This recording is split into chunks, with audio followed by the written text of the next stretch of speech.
দিন দিন নিজের গেম প্লে দেখলে মনে হয় আমি আর নেই। আগে যেখানে কনফিডেন্স নিয়ে খেলতাম, এখন সেখানে ডাউট কাজ করে।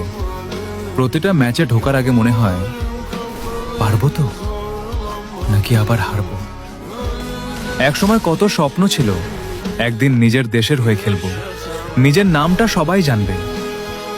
কিন্তু এখন সেই স্বপ্নটাই কেমন যেন দূরে সরে যাচ্ছে। দিন দিন নিজের ওপর বিশ্বাসটাই কমে যাচ্ছে। ভুল করলে নিজেকেই দোষ দেই। মনে হয় হয়তো আমি ততটা ভালো প্লেয়ার না। না হলে বারবার কেন এমন হয়? হারটা আসলে গেমে না, হারটা হচ্ছে নিজের ভিতরে।